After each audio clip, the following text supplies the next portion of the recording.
परम प्रेममय श्री श्री ठाकुर परमाराध्या जगज्जननी श्री श्री बड़मा परम पूज्यपाद जुगाचार्य श्री श्री बड़दा आजिर पूज्यपाद श्री श्री आचार्य देवं श्रीचरण में अनंत कोटि प्रणाम निवेदन करुछि।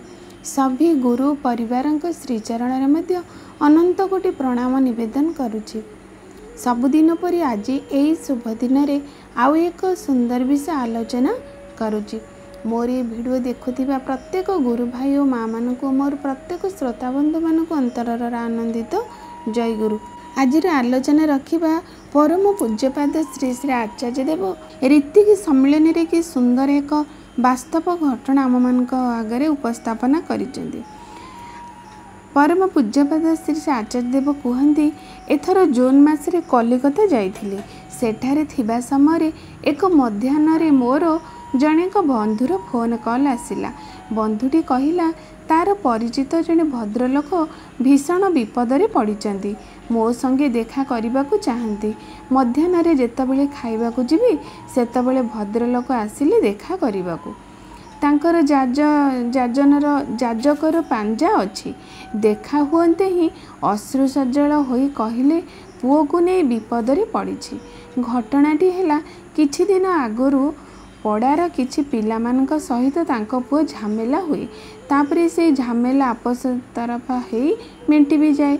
मेंटी जिबार 2-3 मास परे जो मानक सहित झमेला होइथिला से माने आसी कहिले भद्रलोकर पुओ को नहीं सिनेमा देखिबाकू जिबे, खियापिया करी आनंद फूर्ति करिवे। आनंद करिबा नामरे से पिलाटीर पानीय रे सेमाने विष प्रयोग करदेले। पानीय पान करी पिलाटीर प्राण संकट रे पड़िचे। पिलाटीर आत्मीय परिजन माने दूर दूरांतरे रुहंती। खबर पाई छुटी आसिले सेमाने नर्सिंग होम रे भर्ती कराला। पिलाटी को डाक्तर माने पिलाटीर संपर्क रे कोनोसी आशार बाणी शुणेई पारुनाहांती। टिकिए अधे स्पंदन रहिछि। एई टिकक संबल आईसीयू रे से रहिछि। एकदम कोमा को चली जाइछि। एई अवस्था भद्रलोक मो पाखक आसी कांदुचन। यही सब कथा कही आचार्य देव कथाटी कहते। आचार्य देव कहले मु जेतबेले तांको पचारिली आपण को पुओ कौन इष्टवृत्ति करुथिला, भद्रलोकटी उत्तर देले पुओ नियमित इष्टवृत्ति और स्वस्थ होइनी करे। पुनश्च पचारिली ए अवस्था कौन से इष्ट कर्म इष्टवृत्ति करि पारुछि।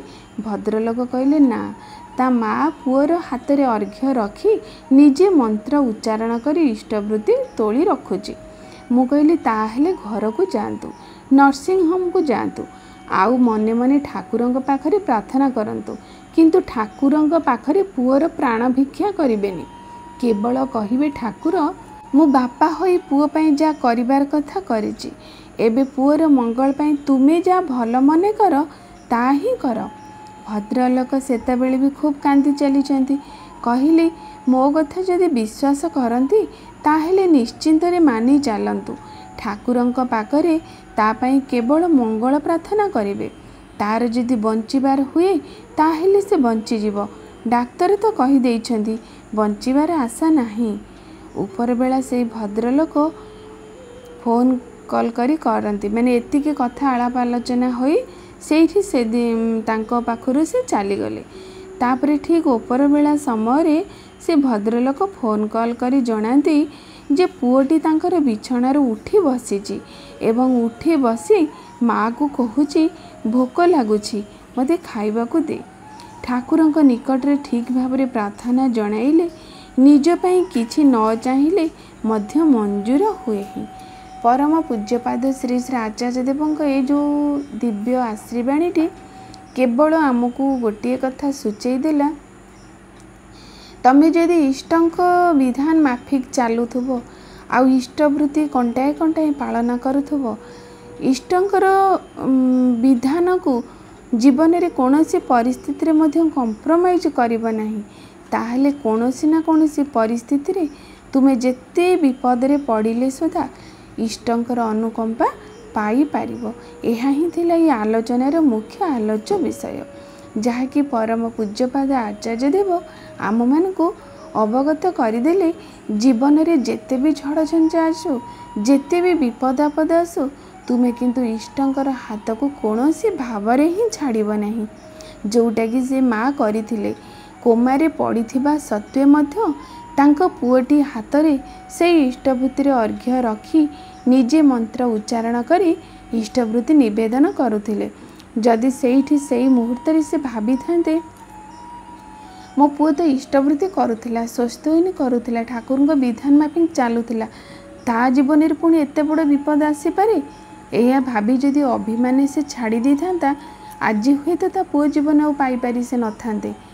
किंतु जदि से परिस्थिति रे मध्य इष्टंक उपरे अखंड विश्वास रखी तांको निष्ठंकर जहाँ विधान अच्छे तांको कंटाए कंटाए परिपालन करुथिले बोली तांको पुओ एक नूतन जीवन पाई परिला। यह ही हेउचे आलोचनार मुख्य विषय वस्तु। जीवन रे जेते झड़ झंझा बाधा विघ्न आसू कौनसी भावरे आमे तांको ठारू विच्युत हेब नाही, कारण इष्ट हेले मंगल। मनीष जेतेबेले मंगलंक ठारू विच्युत हो जाए सेतेबेले से अनिष्ट बा अमंगलर हाथ में पड़ जाए। तेणु मंगल जोठारे थाए सेठारे सुख समृद्धि जीवन आनंद सबकिछि थाए, आउ अमंगल जोठी थाए सेठी रोग शोक कलह दुख विपर्यय थाए। तेणु आमे सदा सर्वदा से इष्टों को बा मंगलों को धरिकी रहिबा, ताहले जाई आमे मंगलरे कोलरे रहिचे बोली अनुभव करि परिबा। यह ही हेउची आज आलोचनार मुख्य विषय वस्तु, जहाँ खूब छोट आलोचनाटी किंतु यह अत्यंत प्रेरणादायी आम मानक पाई। तेणु ये आलोचनारू आम एतिकी मन रखिले एतिकी अनुभव कले जीवन में जेते भी झड़ झंझा आसू तांको बा मंगलों को बा इष्टों को छाड़ी आम कौन भाव में विचित रहिबा नहीं। आशा करी आपण मानक आलोचनाटी भल लगू, आपण मैंने आपको काम लगातु आपण ही अत्यंत प्रेरणादायी आलोचना हो। यही परम पिता पाखे मोर विनम्र प्रार्थना। आज ये रखुची, आगामी दिन ये गोटे सुंदर विषय आपण मान पाखक आसबि। रहुची। जय गुरु।